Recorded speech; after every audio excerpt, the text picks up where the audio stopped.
Ya, puji Tuhan, saya akan lanjutkan pengajaran kita. Mari kita akan lebih dahulu membaca dalam Filipi 1 ya, yang mendasari tentang pengajaran menjadi pahlawan iman. Itu saya lanjutkan supaya muncul benar-benar mental pahlawan. Filipi 1 ayat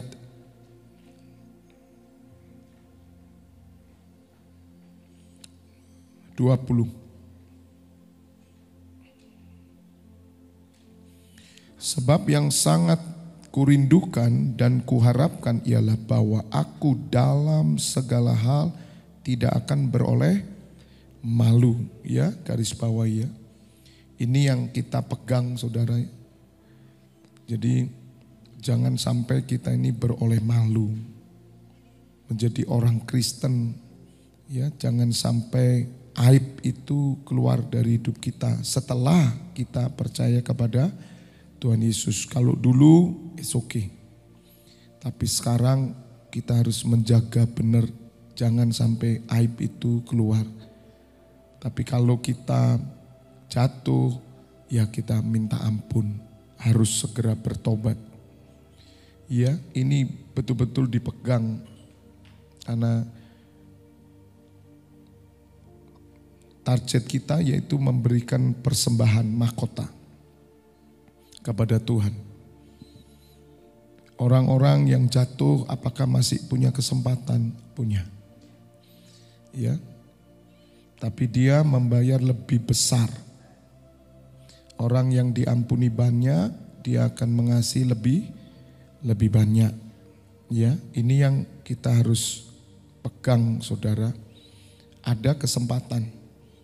Ya, tapi kalau terus jatuh bangun, diskualifikasi. Di dis ini bisa masuk dan bisa tidak. Walaupun masih punya kesempatan untuk masuk. Karena saya tetap percaya bahwa umat Tuhan itu tetap mendapat kasih karunia asal dia hidup dalam kemurahan ya. Jangan dalam kepahitan, kekecewaan.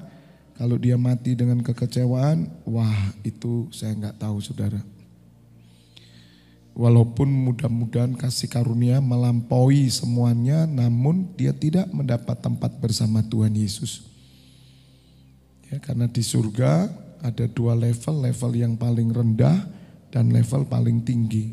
Level paling tinggi itu orang yang melakukan Taurat Tuhan, firman. Melainkan seperti sedia kala, demikian pun sekarang. Ya, Kristus dengan nyata, dengan apa saudara? Nyata. Ya, dimuliakan dalam tubuhku.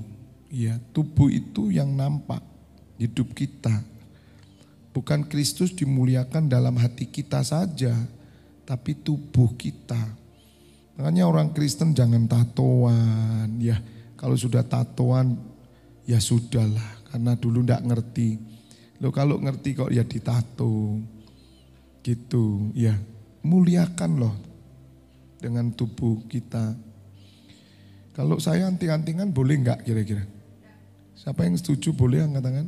Besok saya anting-antingan.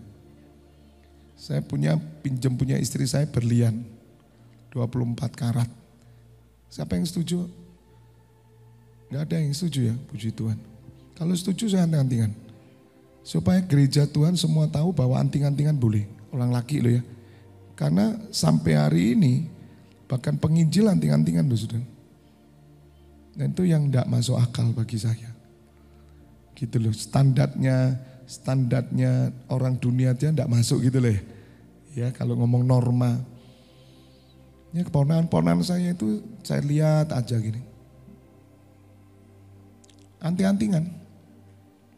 Ya saya tersenyum karena saya ya karena dia gak mengerti toh. Masa saya judge mereka langsung saya katakan gak benar ya gak bisa. Mereka belum melek kok. Biarin. Paling-paling ya kok tambah ayu ya kamu ya gitu. Ya. Yang saya ceritakan yang lalu ada seorang MC yang ketemu saya dia cinta Tuhan.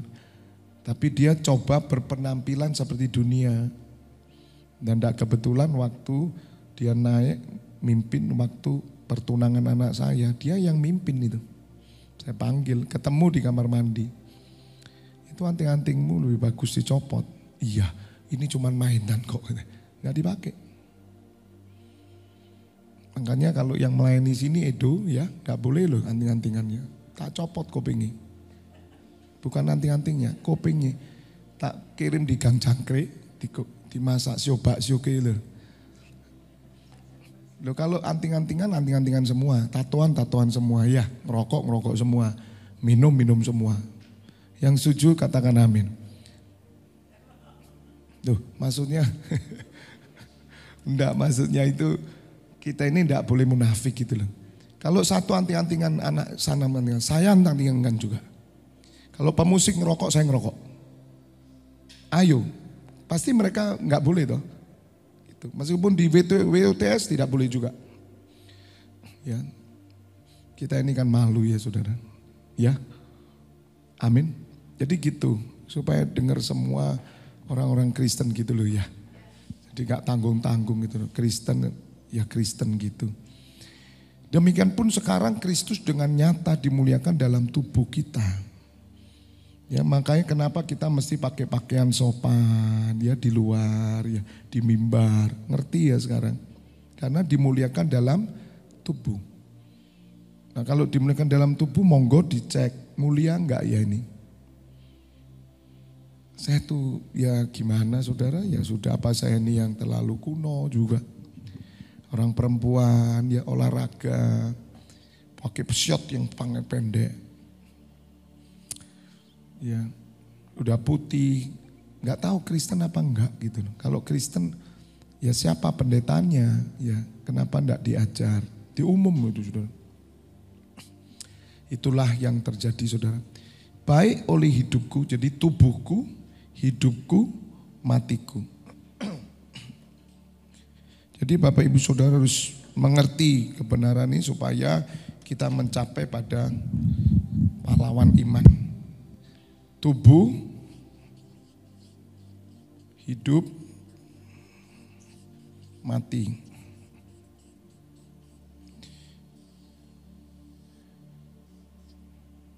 Kristus dimuliakan. Nah nanti kita belajar lanjutnya toh, bagaimana kita bisa menjadi pahlawan. Kemarin saya sudah jelaskan, kita itu mati dalam Kristus, karena Kristus dan untuk Kristus. Ya, jadi ini konsepnya ini dulu. Kita mati dalam Kristus, karena dan untuk.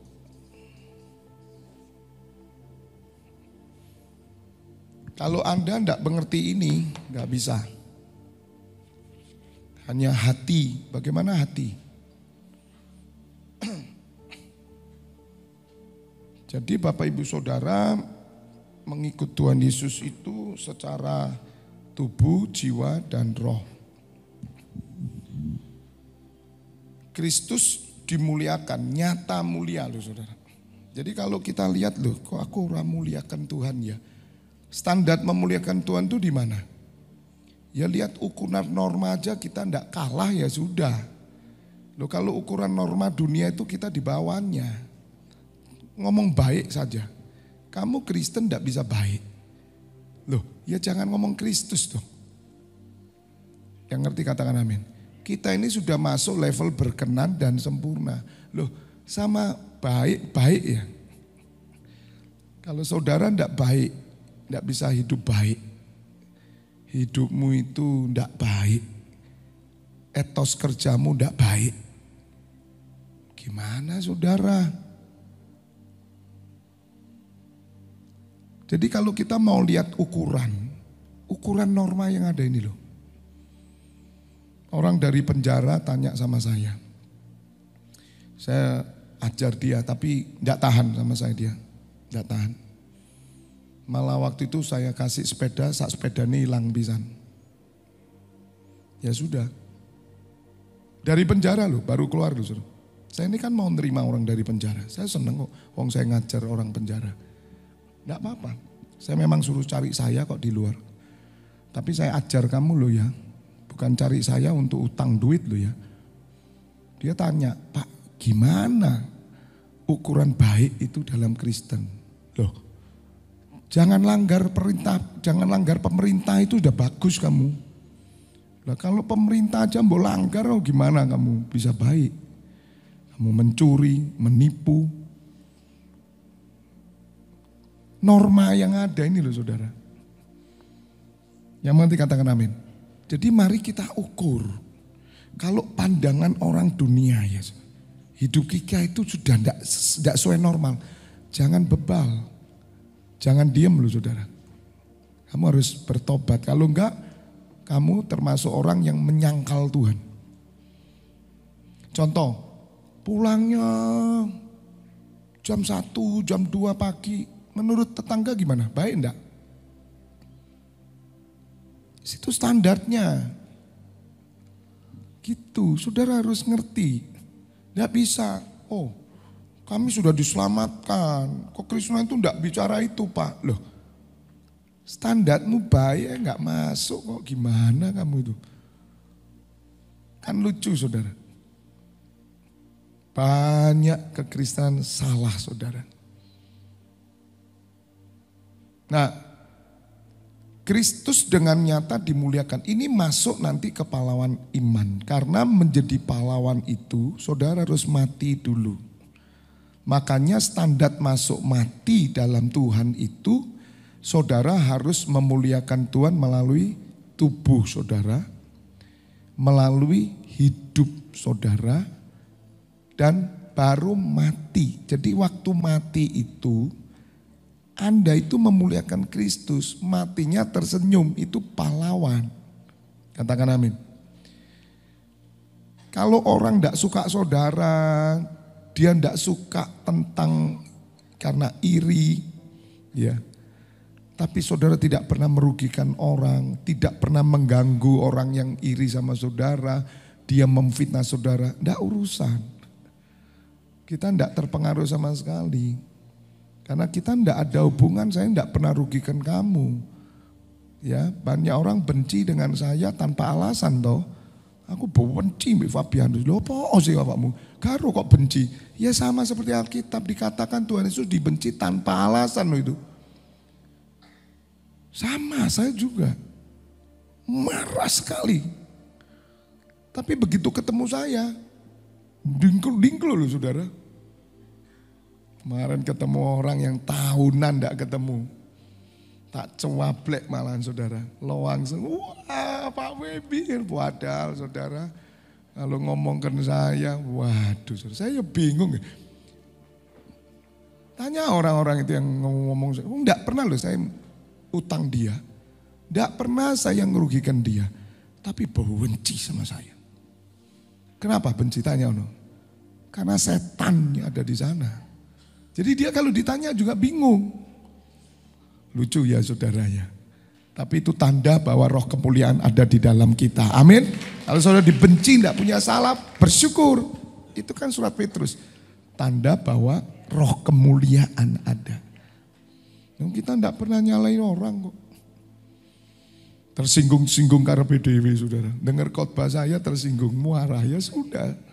Sedangkan orang lain nangis-nangis. Bersyukur kalau saya tegur, saya sebagai bapak rohani dan tidak punya bapak jasmani loh. Mulai kecil dan saya ini sepertinya menjadi bapak. Bapak menegur saya, menuntun saya. Padahal bukan di kota Malang, di luar kota malah melalui streaming. Kok bisa ya? Itu roh yang membimbing. Penggembalaan itu roh gitu. Jadi Bapak Ibu Saudara harus mengerti konsep ini. Ayat 21. Karena bagiku hidup adalah apa? Kristus. Ini penting loh. Nah, hidup bagiku Kristus. Mungkin sulit ya membuat pengertian. Kalau enggak diumpamakan. Kalau hidup saudara itu seorang guru, hidupmu guru. Berarti yang kau lakukan hampir 90% aktivitas apa? Ngajar. Gitu. Ada orang berkata gini, Pak, hidup saya ini sudah hanya menjadi seorang guru. Begitu dia tidak jadi guru, mati dia, saudara. Dia merasa sudah buat apa Pak saya hidup. Ada orang yang berkata hidup saya ini hanya untuk anak Pak. Begitu anaknya mursal, down dia, mati, putus asa. Karena hidupnya anak. Jadi ngerti, hidup Kristus berarti fokus hidup saudara Kristus. Nah ini yang kita mesti ngerti Bapak Ibu Saudara. Kalau saudara disebut Kristen itu karena saudara pengikut Kristus. Siapakah pengikut Kristus? Hidupnya adalah Kristus. Jadi hidup orang Kristen itu Kristus. Tubuh, hidup, mati. Kristus. Makanya saya jelaskan, mati dalam Tuhan itu benar-benar saudara, kalau Kristus saudara dia adalah firman, berarti saudara mati dalam firman atau hidup dalam Tuhan. Berarti hidup dalam firman. Kalau saudara berkata firman kebenaran, berarti saudara hidup dalam firman, hidup karena firman, dan hidup untuk firman. Makanya kenapa Rasul Paulus mengajarkan, kenallah Kristus dengan benar. Kalau saudara tidak mengenal Tuhan Yesus dengan benar, saudara tidak membaca surat Injil, saudara tidak mengerti apa yang dilakukan Tuhan Yesus, dan diajarkan oleh rasul-rasulnya, bagaimana saudara bisa hidup adalah Kristus. Pengikut Kristus berarti dia hidupnya adalah Kristus. Hidupnya bukan pekerjaan, hidupnya bukan rumah tangga, hidupnya bukan pernikahan, hidupnya bukan anak.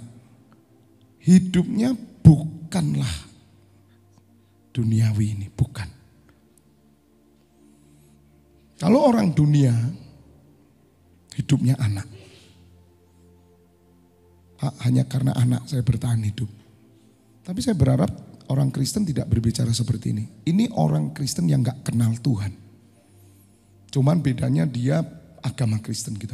Tapi konsep pikirannya sama dengan orang dunia. Itu yang saya luruskan kemarin. Meluruskan kepercayaan kita.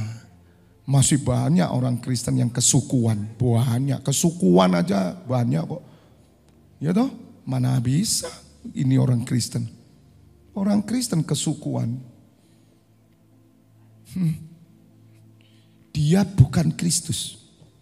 Karena Kristus bagi bangsa-bangsa.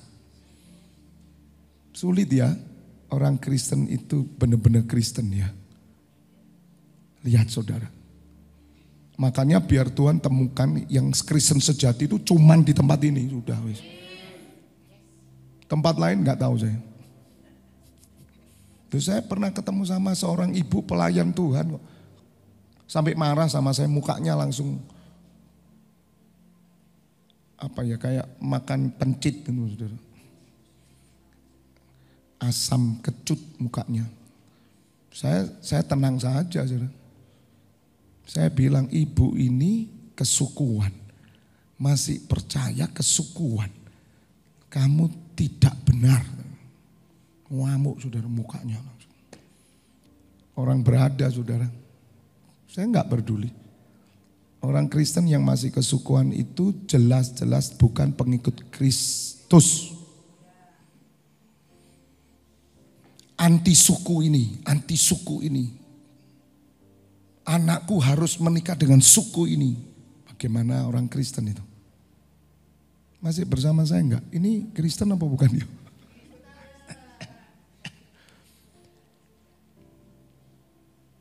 Saya melayani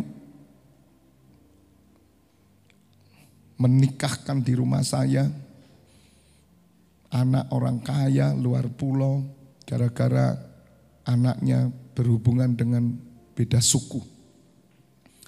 Saya tanya sama yang laki ini, bapakmu itu pelayan om, pelayan. Suruh copot pelayanannya itu. Malu. Marah saudara bapaknya. Dipikir diguna-guna anaknya. Mobilnya disita, rumahnya disita. Kaya saudara. Sertifikat ijazah kuliah diambil. Saya nikahkan di rumah saya.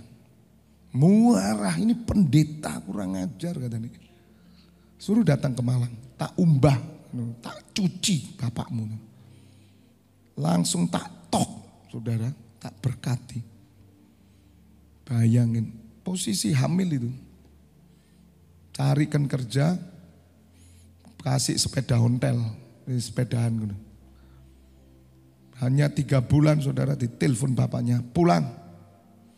Posisi sudah melahirkan. Dengar. Tapi kan aman ini, udah nikah, udah dibaptis. Istrinya beda suku. Istrinya sungguh-sungguh mau terima Tuhan Yesus. Akhirnya pulang. Saya sudah kasih tahu, kamu harus siap ya. Siap disalib kamu.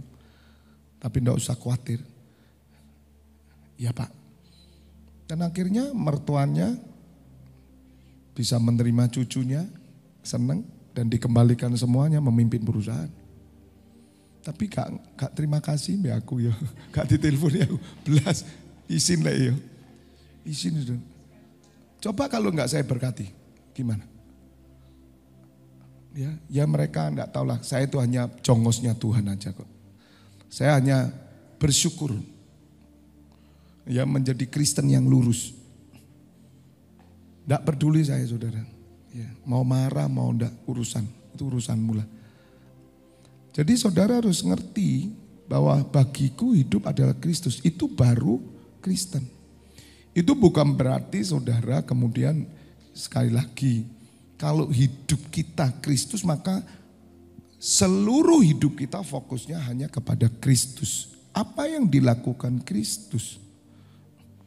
Makanya di 1 Yohanes 2 itu ayat 6 berkata bahwa jika kamu ada di dalam Kristus, ya mengatakan bahwa ia ada dalam Dia, ia wajib hidup dong, sama seperti Kristus telah hidup. Maka itu hidup di dalam Tuhan. Orang yang matinya tersenyum, orang yang nanti mati membawa mahkota, itu jelas hidupnya dalam Kristus. Dalam Kristus itu ya dalam seperti Tuhan Yesus lakukan. Kalau kemarin saya jelaskan itu, dalam itu adalah, tolong buka Kisah Rasul berapa ya, 7. Ketika Petrus memilih 7 orang, pelayan meja. Ya, Kisah Rasul berapa itu? 7 atau. Jadi saudara dalam Tuhan. Ini dalam Tuhan. Setiap saudara kan dalam Tuhan. Makanya roh yang ada dalam Tuhan Yesus itu ditaruh di dalam saudara. Kalau mesin saudara ya, mesin mobil ditaruh di dalam satu rangka mobil, ya mesin ini yang akan kerja. Tidak mungkin rohnya Tuhan Yesus ditaruh dalam hidup saudara, engkau jadi orang dunia. Buat apa roh itu? Makanya kenapa yang membedakan Kristen dengan agama? Agama tanpa roh kudus yang, kalau mau lebih spesifik, rohnya Yesus, rohnya Tuhan Yesus itu. Katakan amin. Tidak mungkin rohnya orang lain, tidak ada.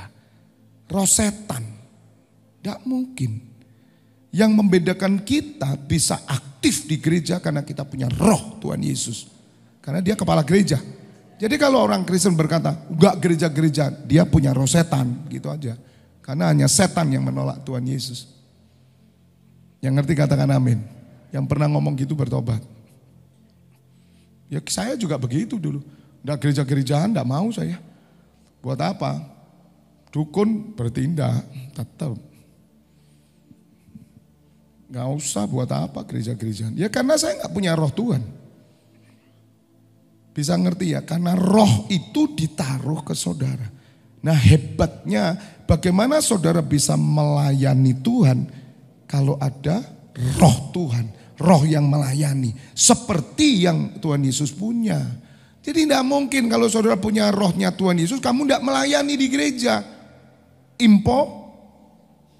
Impossible dong. Masih bersama saya nih. Ngerti ya sekarang? Roh ini roh yang di dalam Tuhan Yesus. Makanya kan saya ajarkan spirit toh. Kalau saudara punya spirit yang ditaruh dalam saudara, spirit apa di dalam saudara? Roh apa di dalammu? Makanya ketika murid-murid Tuhan Yesus itu marah karena satu daerah tidak mau percaya, dia katakan turunkan apimu membunuh semua orang. Tuhan Yesus berkata, aku datang bukan untuk membinasakan tetapi untuk menyelamatkan orang berdosa. Roh apa? Roh jenis apa? Itu adanya di King James Version di bahasa Inggris. Roh jenis apa yang ada di dalammu? Kenapa kamu kok ingin membunuh mereka? Makanya orang Kristen yang tidak bisa ngampuni, roh apa di dalam kamu? Jenis apa? Bukan yang aku punya. Makanya orang yang tidak ngampuni, pasti dia tidak masuk kerajaan surga. Amin. Loh kenapa kok sulit ngampuni? Karena kamu punya setan. Gitu. Jahat balas jahat. Roh apa yang di dalammu? Rohku atau setan? Suka bohong. Jangan belajar anak-anak muda ya, jangan kebiasaan bohong. Ya. Roh apa di dalammu itu? Karena iblis itu dari awalnya dia sok pendusta. Jadi orang yang suka bohong itu bapaknya iblis. Pendusta. Jadi roh apa di dalam saudara? Kalau kita menerima roh Kristus, sejak tahun 98 saya ketemu Tuhan Yesus, saya menerima rohnya. Kalau saya bilang roh kudus Anda tidak ngerti lah. Rohnya Yesus, makanya Paulus berkata, coba tadi yang Filipi 1, sorry ya, nanti kita baca bentar yang kisah Rasul ini. Ayat 19-nya. Roh jenis apa itu menentukan loh saudara. Orang-orang itu saudara bisa tahu kok. Sejak kecil saudara akan tahu. Orang ini gimana, anak ini gimana. Tahu saudara. Karena Alkitab mengatakan sejak kecil udah kelihatan. Spirit apa yang di dalamnya. Dari mana spirit ini turun? Dari bapak ibunya. Gitu loh saudara. Itu turun saudara. Itu spirit yang dibawa. Karena aku tahu bahwa kesudahan semuanya ini ialah keselamatanku oleh doamu dan pertolongan siapa? Roh Yesus Kristus.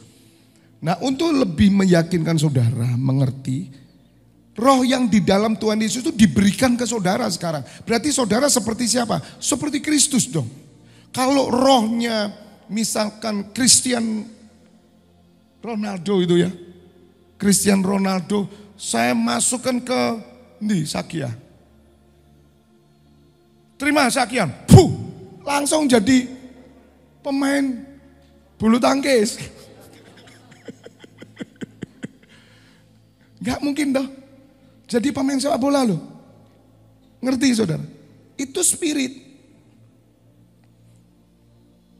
Gitu. Kalau spiritnya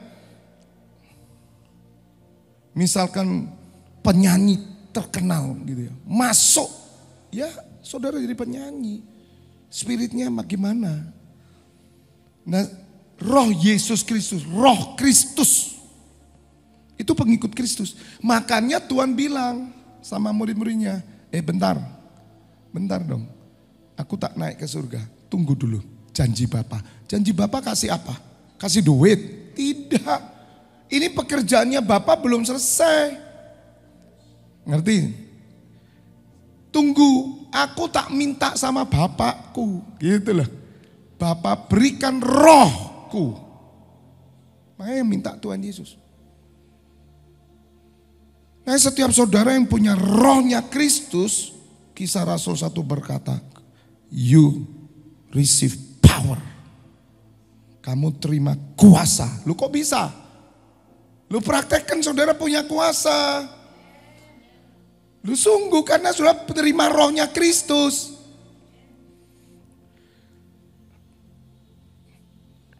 Maka ini yang kita tidak mengerti. Tidak tahukah kamu bahwa tubuhmu bait Allah? Loh bener tubuhmu bait Allah. Roh Allah diam dalam kamu. Roh Kristus dalam kamu. Loh, kamu tubuhmu itu bait Allah loh. Nah masalahnya ada bangunannya enggak ini? Wong tiap hari kumpulnya kamu di kafe, diskotik, pakai kalung salib. Urusannya kamu keliling dunia terus, ngelencer terus. Agama apa? Kristen. Kristen. Tapi kegiatannya ngelencer terus keliling dunia. Apakah itu bait Allah? Makanya saudara harus ngerti tentang de jure dan de facto. Yang dilakukan Tuhan Yesus di atas kayu salib itu secara law, hukumnya engkau sudah selesai. Sudah diampuni. Tapi de factonya, faktanya hidupmu ini sudah diampuni belum? Gitu.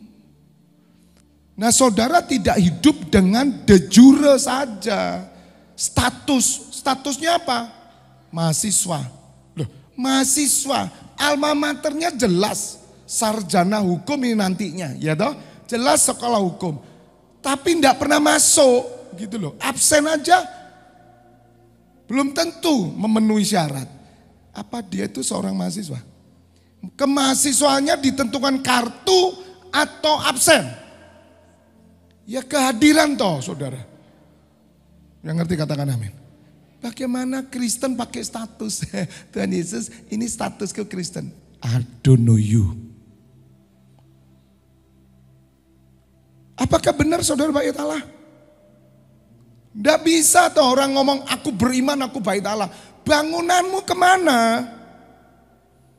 Sebab bait Allah itu dasarnya harus Kristus. Tidak ada dasar lain yang diletakkan selain Yesus Kristus. Dan aku sebagai ahli bangunan itu Rasul Paulus. Dan sekarang saya gembala ahli bangunan. Meletakkan dasar di dalam hidupmu. Tak bangun. Fungsinya nampak kamu bait Allah. Karena ada roh Allah di sana. Amin.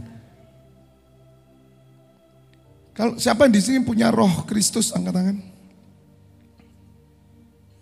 Punya? Masuk akal enggak punya roh Kristus ngerokok? Tuhan Yesus ngerokok enggak? Lah iya. Kalau Tuhan Yesus ngerokok, kamu ngerokok enggak? Ngerokok. Kan gampang.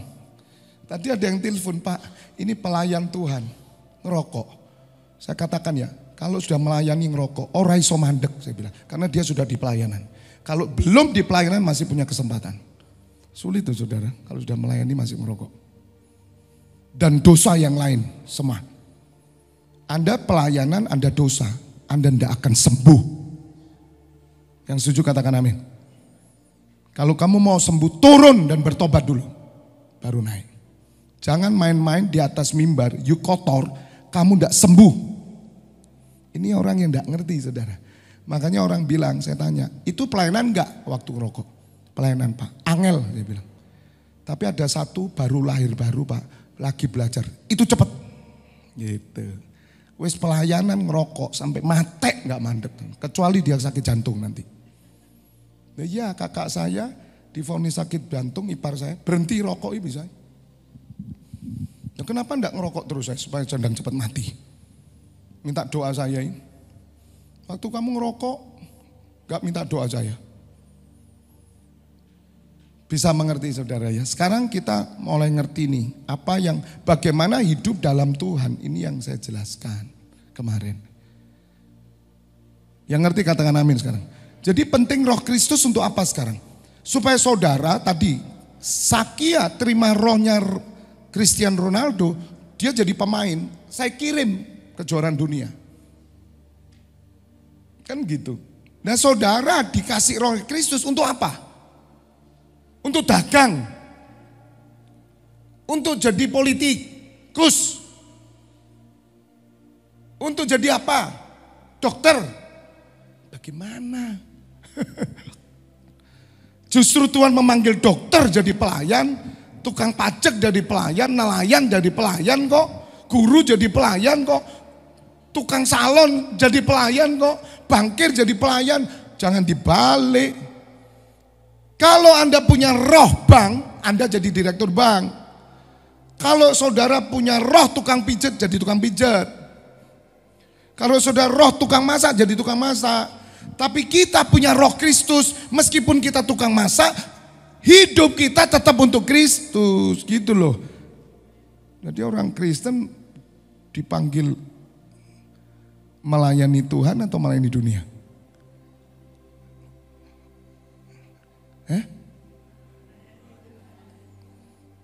Nah terus kok kita kerja, wajib dong.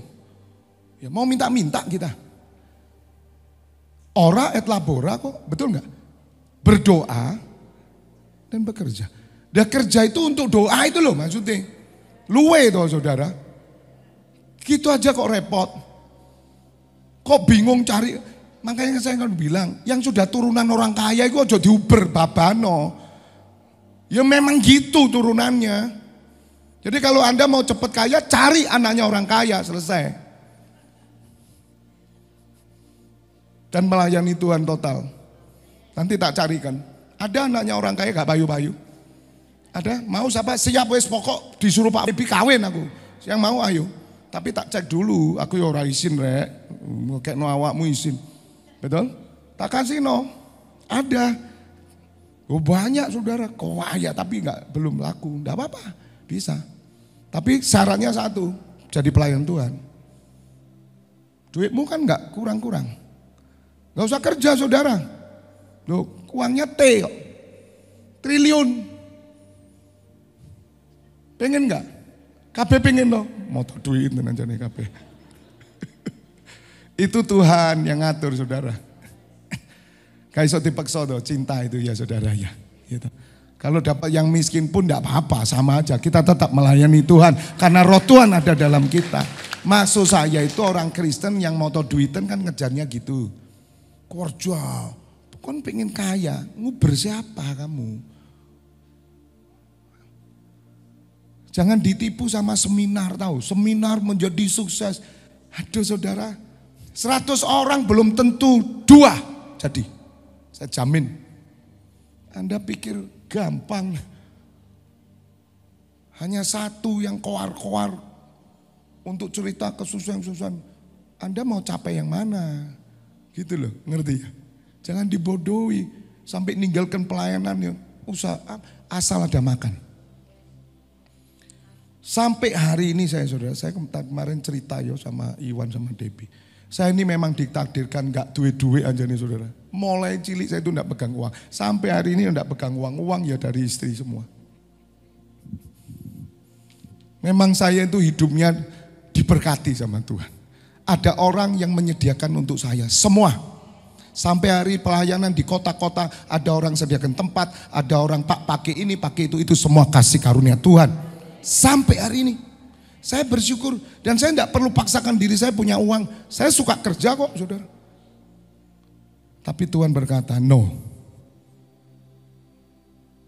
Makanya kenapa di tempat ini saya dulu kan ngejar sampai Edo tak panggil ke rumah. Mikirkan gimana bisnis, Tuhan bilang stop, tidak. Ya Tuhan aku gak mau.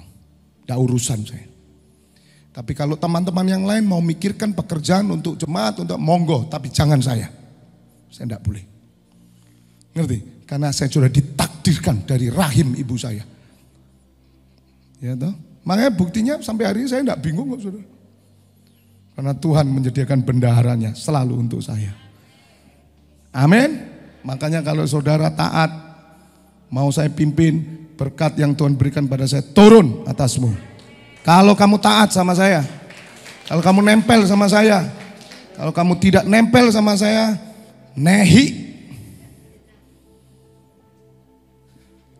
Tuh sungguh saudara sungguh. Saya itu terbuka loh. Ya toh, raisin aku saudara. Memang gak gablek duit. Ini saya bingung. Ya saya diteguhkan Tuhan kerja berapa tahun, 12 tahun setelah itu enggak sama sekali enggak kerja. Enggak bingung kok saya. Emang gue pikirin. Karena hidupku adalah Kristus, selesai. Keluargaku hidup untuk Kristus. Kerja semua, kerja. Itu bukan berarti setiap hari saudara ada di sini, enggak mikirkan yang kerja. Semua gimana ya? Tujuan hidupmu semua ke arah sana gitu loh. Coba tolong Kisah Rasul dulu saya tunjukkan. Supaya saudara mengerti bagaimana hidup dalam Tuhan itu benar. Karena itu saudara pilihlah 7 orang dari antaramu yang terkenal apa? Baik. Ya, yang terkenal baik. Baru mati pahlawan loh. Loh Anda terkenalnya enggak baik kok mati pahlawan, dia enggak tersenyum saudara, matimu. Makanya usahakan dirimu terkenal baik. Dulu Anda enggak baik, enggak apa-apa. Tapi melalui gereja Tuhan, melalui pelayanan kita lakukan, Anda terkenal baik. Di mana terkenal? Di tengah jemaat dulu terkenal. Berlomba. Ayo berlomba, terkenal baik. Ini baru hidup dalam Tuhan ya. Kedua, penuh roh. Penuh roh, penuh apa? Rohnya Kristus. Nah ini yang dipilih siapa ini? Orang yang melayani meja loh, diakonia, baksos. Bukan di sini loh, firman bukan loh. Termasuk Stefanus itu terkenal baik, penuh roh Kristus. Jadi jelas hidupnya kelihatan itu yang dipilih. Bukan sekarang ini kelihatan punya duit diangkat jadi pendeta pembantu. Ya kerjanya cuma PDP, pendeta depan pintu, salaman to'ai. Kerja salaman. Di tengah itu apa yang dia lakukan? Do nothing. Gak ada yang dilakukan. Ya kayak PDP pendeta depan pintu salaman ini doa shalom. Setelah itu apa? Bisnis. Apa itu yang namanya penuh roh Kristus? Tidak. Itu roh Kristus tuh benar-benar orang ini kelihatan benar. Pertumbuhan rohaninya, kegiatan rohaninya, semuanya kelihatan dipilih.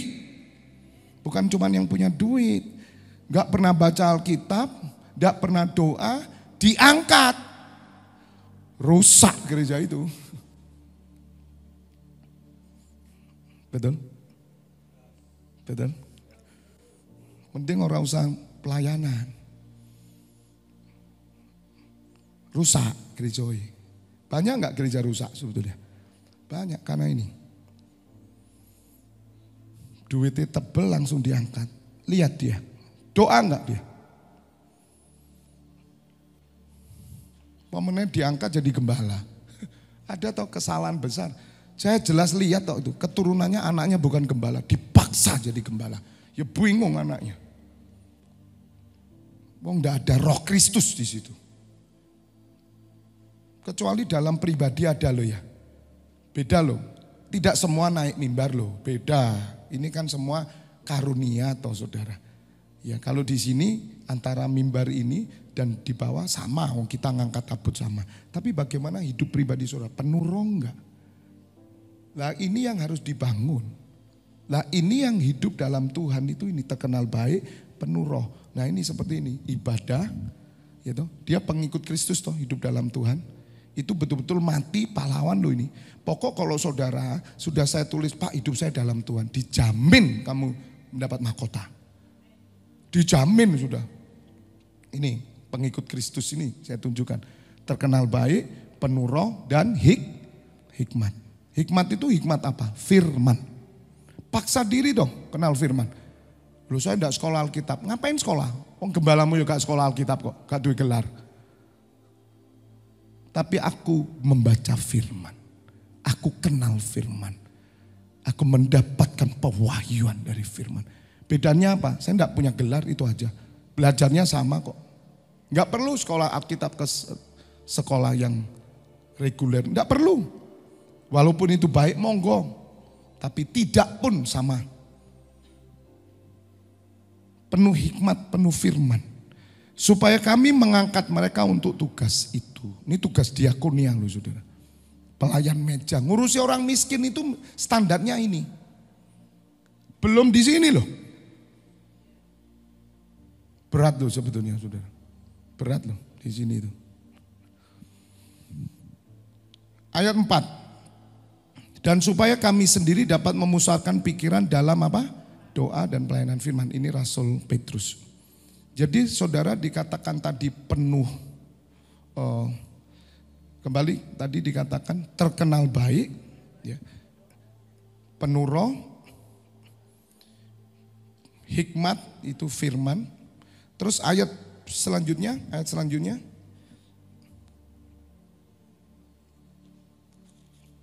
Tadi satu Kisah Rasul 6 ya. Terus bawahnya apa? Bentar. Kisah Rasul 6.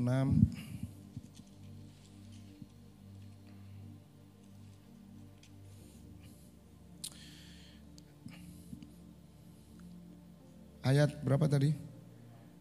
4. Nah, kemudian usul itu diterima baik oleh seluruh jemaat, lalu mereka memilih Stefanus, seorang yang penuh apa? Penuh iman dan Roh Kudus. Jadi kalau ini dibagi ya saudara, tadi ini.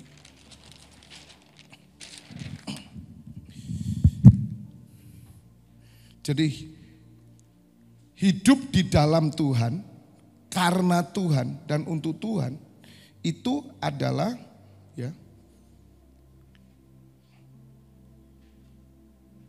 di sini aja ya. Full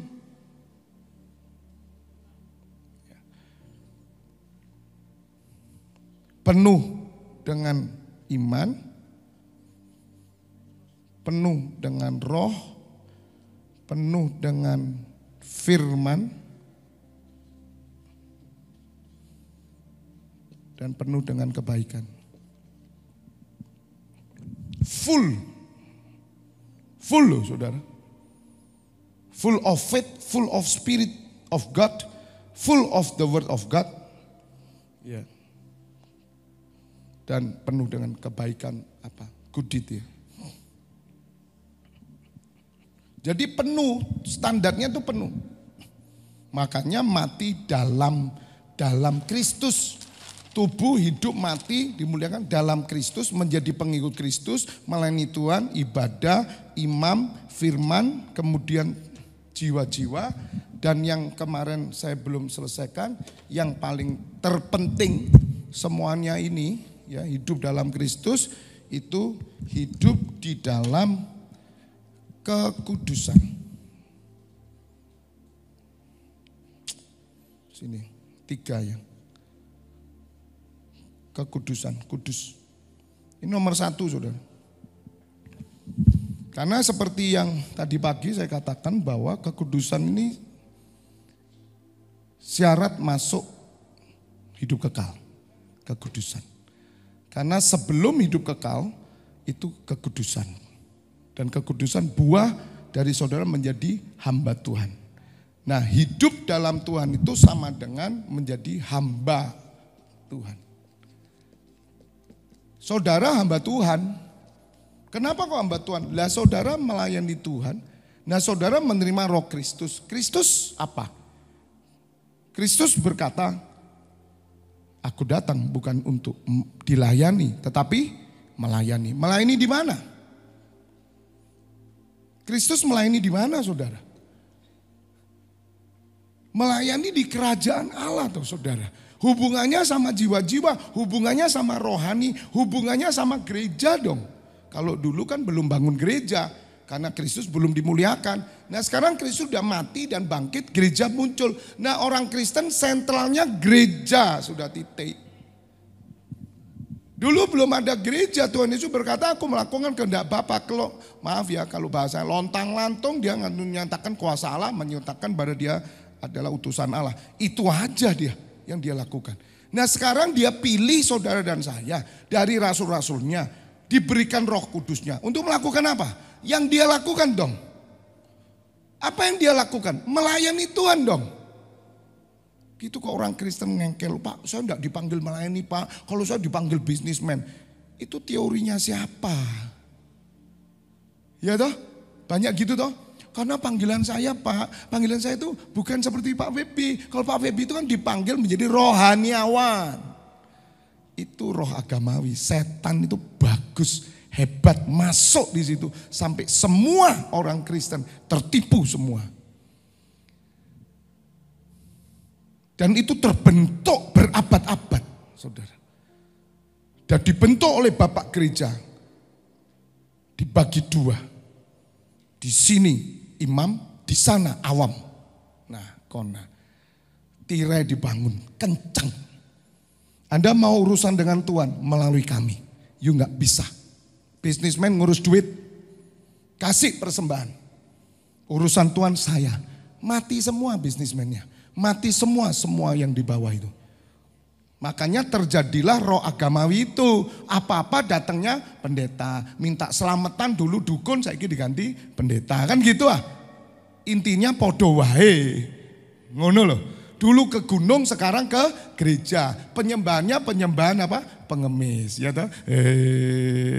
Welase. Nyuwun. Betul? Malu enggak sekarang? Apa bedanya dulu dengan sekarang? Makanya lagunya Dian Piscesa itu lagu orang Kristen. Aku masih seperti yang dulu. Yang nomor roh aku. Kamu tahu lagunya Dian Piscesa? Enggak tahu. Aku masih seperti yang dulu. Kan gitu ah? Kita kau macayo ngerti. Kau nyanyi coba macayo. Lihat tentu saudara. Anda sadar nggak kita harus bergerak ini? Kita harus demo ini. Makanya saya ajak toh kemarin, besok pagi saya demo melalui doa syafaat. Itu demo kita. Nggak bisa. Terus saya diam saja dengan keadaan kayak gini. Masuk di sini, saya diam. Nggak bisa dong. Oh, kamu agamawi semua, kamu sama dengan yang dulu. Cuman bedanya kamu salut dengan yang namanya Kristus. Dan kamu tidak dalam Kristus juga. Hamba Tuhan. Mulai sekarang kalau ditanya orang, Bapak, Ibu siapa? Hamba Tuhan. Loh, hamba Tuhan jadi pendeta? Tidak. Saya hamba Tuhan. Karena saya melayani di gereja. Saya melayani Tuhan. Dan kok Ibu kerja? Kerja untuk supaya tidak kembung, masuk angin. Gitu. Dan saya bisa melayani. Jam berapa? Hari Selasa pengajaran. Kemudian Kamis doa malam. Kemudian Minggu dan lainnya apa yang saya lakukan dalam semua kerja ini supaya saya bisa pelayanan, titik. Pasti orang akan beda ya orang Kristen ya. Ya beda. Ya, kecuali Anda harus keluar kota, Anda harus melakukan lakukan tugas-tugas saudara dengan baik, tapi kamu tahu tujuan hidupmu semuanya untuk pelayanan. Kan bisa. Makanya Anda harus mencapai satu titik. Ya, bisa Anda memiliki namanya kebebasan total.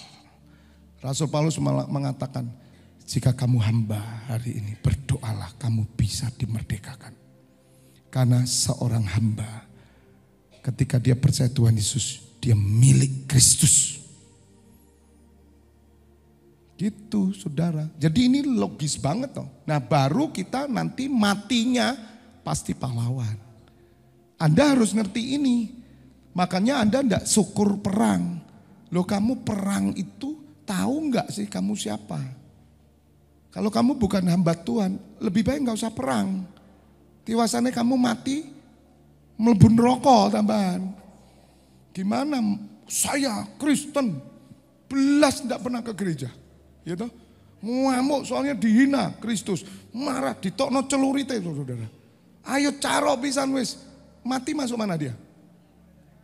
Lah iya, Tuhan Yesus terbela enggak? Tidak. Beda sama murid-muridnya. Dia full of faith.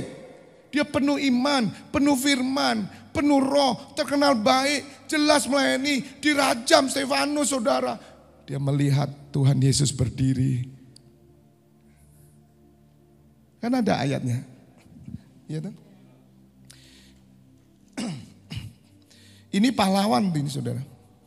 Ayatnya di mana ini? Di ayat 7 itu Stefanus dibunuh. Ayat 54. Ketika anggota-anggota mahkamah agama itu mendengar semuanya, jadi Stefanus itu kan ditangkap saudara. Pada waktu pelayanannya itu loh saudara. Ini siapa? Dia pendeta? Bukan. Dia gembala? Bukan. Dia hanya pelayan diakonia. Jadi misalkan itu seperti Berliani dan tim itu. Bakti sosial itu loh. Di tengah jalan ketahuan murid Kristus. Dirajam. Sebelum dirajam dia cerita. Dia ngomong. Penuh firman. Lah Anda dirajam plonga-plongo firman aja enggak ada. Rone cakwe, kacang kuah, tahu lontong, gado-gado, pecel. Ngomong apa waktu dirajam? Masih bersama saya enggak ini? Ngerti saudara sekarang? Ngerti enggak? Penuh firman. Ada roh Kristus yang keluar. Ngomong dia. Kamu tahu enggak? Bahwa Yesus Kristus datang itu utusan Allah. Terus dia cerita, mendengar itu ngamuk mahkamah agama. Tertusuk hatinya. Loh, yang ini. Padahal dia terkenal baik loh ya. Amin. Penuh roh, penuh firman loh. Tapi ngomong kebenaran tertusuk hatinya ya. Siapa itu? Mahkamah agama, orang Farisi ahli Taurat. Ya toh? Jadi makanya yang dengar khotbah saya tertusuk. Kamu itu ahli Taurat dan ahli Farisi. Mahkamah agama. Kamu itu mau ngerajam saya. Cuman wedi. Haleluya. Yang tertusuk loh. Yang enggak tertusuk enggak mungkin. Tapi di sini enggak ada yang tertusuk. Amin. Semua bersuka cita. Maka mereka menyambutnya dengan gertakan gigi ayat 55. Tetapi Stefanus yang apa? Penuh Roh Kudus, bukan penuh rokok kudus. Ngawur ae vape kudus. Terus kafemu dibom be orang gitu. Oh, mati kalungan salib. Masuk mana? Masuk mana do? Lah iya neraka. Jangan digembor-gemboran. Oh ini mati saya. Tidak. Itu dia di situ kerja di bom. Apes itu. Bukan nonton. Haleluya. Tapi contoh Edo ini kan di kafe. Dia penuh roh memang. Penuh firman. Terkenal baik. Melayani cinta Tuhan. Waktu dia main di bom. Sahid kamu. Amin. Tersenyum. Ya. Jadi waktu di foto ketok. Edo. Kita bersorak-sorai. Amin. Gobas. Haleluya. Amin. Ngono. Boleh Pak kerja di kafe? Boleh. Siapa yang enggak boleh kerja di kafe? Kemarin kita ke Warmindo ya. Ketemu Edo nyanyi ngiringi kok. Ya, tapi saya enggak jodoh di Warmindo aja. Enggak pernah bisa duduk di Warmindo saya. Enggak cocok. Bola balik kepingin saya duduk-duduk gitu. Tapi nanti kita punya tempat pusiklat ya. Kita bangun nanti di atas kita bisa duduk-duduk. Ya bisa makan sama-sama. Jadi kembali saudara ya. Stefanus yang penuh dengan Roh Kudus menatap ke langit. Lalu melihat apa? Kemuliaan Allah. Dan Tuhan Yesus apa? Berdiri loh saudara. Padahal Tuhan Yesus itu duduk di sebelah kanan Allah Bapa. Tapi melihat kematian orang yang dalam Tuhan. Tuhan Yesus memberikan penghormatan yang tertinggi. Katakan amin. Katakan, kalau karena Kristus kamu menderita. Karena Kristus kamu sengsara. Jangan berduka. Jangan kecut tawar hati. Penderitaanmu justru pahala yang besar. Asal kamu penuh roh, penuh firman, penuh dengan iman, terkenal baik. Itu gitu loh saudara. Penderitaan orang Kristen itu kemuliaan. Meskipun penderitaan saudara karena saudara tidak punya beras. Karena anakmu tidak sekolah. Tapi kamu full of faith. Benar, bukan mental pengemis. Ngerti? Segala penderitaan saudara diperhitungkan sebagai kebenaran. Makanya orang Kristen itu bahagia saudara. hidup dan mati mulia. Ngerti saudara? Untung dan rugi mulia. Seneng dan susah mulia. Amin. Mulia semua. Tidak ada orang Kristen hidupnya kere.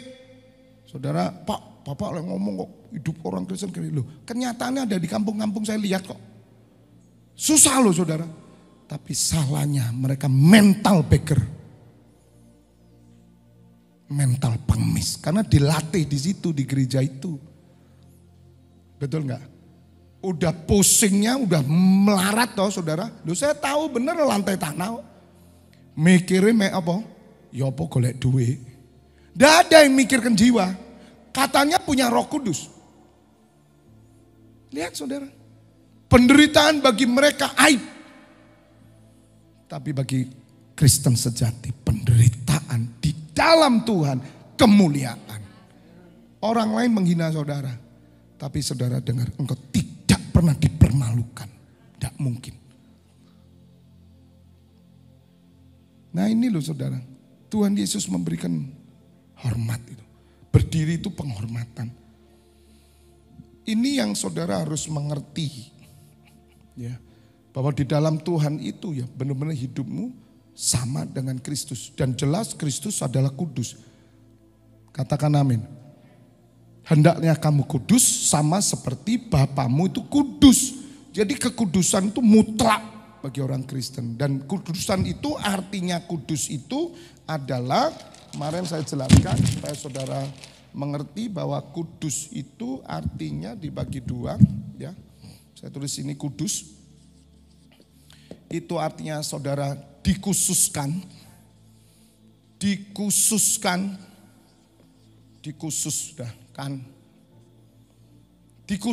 itu dibedakan sama disucikan. Jadi bukan cuma bicara suci tok. Suci itu kan bersih dari dosa. Darah Tuhan Yesus menyucikan. Saudara tidak zina, saudara tidak minum, tidak ngerokok, suci hidupmu. Bukan cuma itu, dikhususkan dari mana? Dunia. Anda dibiarakan sama Tuhan tuh. Membiara. Untuk Tuhan, itu Lewi, imam. Jadi saudara jangan samakan hidupmu sama saudaramu yang gak percaya Kristus. Sana ngejar harta, ngejar duit, biarin. Urusan apa? Anda ngejar kerajaan Allah. Iku lho delon. Wis gak punya mobil kerja, gak kerja. Gereja terus aja. Ya mbok mikir masa depan anak. Lihat saudara, itu sanbalat setan-setan. Gitu. Kristen lagi itu yang ngomong. Lihat tentang. Kayak wis suge-suge wae gitu. Ya memang sudah suge kok saya. Loh kok bisa? Lah iya buktinya kon sing bingung, aku enggak bingung kok. Lah berarti aku luwih sugih tuh awakmu. Tepuk tangan. Makanya orang Kristen yang rajin ibadah itu lebih kaya daripada orang enggak pernah ibadah yang Kristen. Belas kekayaannya enggak ada. Yang kenyataannya justru kalau di desa ya, ibu-ibu sederhana rajin, coba rajin. Rata-rata orang yang sederhana ya.